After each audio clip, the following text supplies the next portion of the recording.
Yedi içti ye. Kebab Azar çok değil ya. kebabın üstüne böyle çay dəzgahı falan. O da bir tane amma var. Nə? Nətər edirmiş oğlum. Ne çıkıyor?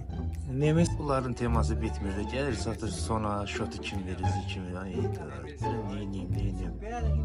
Aha, berber Miri. Tapdım ben. Salam, Miri necəsən? Salam abi siz desin ters. Mənlikdir. Sənlikdir. Narahatıma qardaşız fikirləş. Hadi düz Neymiş hərəm için. Yəni Nemes qıza lazım deyil, mənlikdir. Sən nə deyirəm? Mənlikdir. Ye, nuş elə, gör.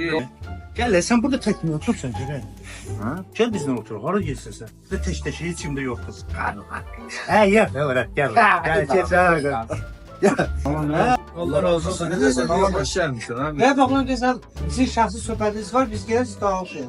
Belə baxın, siz çıxın mən gəlin. Yaxşı, burada altına şəxsi. Heç Görsən İngiliz. Sən rahat yiyin. Birisi dedi mən tək süfrədə oturmadım. Ona görə deyirəm. İndi mən gedirəm. Burada şotu da verəcəm. Narahat olmayasan. Şotu ben. Yox, bura. Mənə görə qulluq var. Özü yaxşı bax, hələlik qardaşım. Arkadaşı qarıyan da şurada. Yaxşı, anne mənlikdir. Narahat olma. Sən rahat ye, iç. Mən verim ona. Sizə nə qədər elədi şu? Abi sizde 240 manat, 50 qəpik, 240 manat. Qardaşım yedi dedim versən. Biraz süper yerdi. Burada uşaq var, orada oturub yersən. Bizim uşaqdır. Dedi şok mənlikdir də biz də söz demədik. Miri, getdim də bura. Aman abi yaxşı. Yaxşı, öpürəm. Mən əli görürəm. Sağ ol. Valla kardeş deyir ki, hesabı kardeş vereceğim ben de Hansı kardeşdir kardeş? İnsper. Usmandan 6 tane kardeş durub. Mən nə hansı kardeş deyirsən? Ben kim heç kim yoktur, bir dənə skavsus. Mən Oslo'da oturmuşum, gətirim o hesabını verim. Onu əvvəldən deyəriz, mən ne diyoruz ki? İndi mən nə alırım?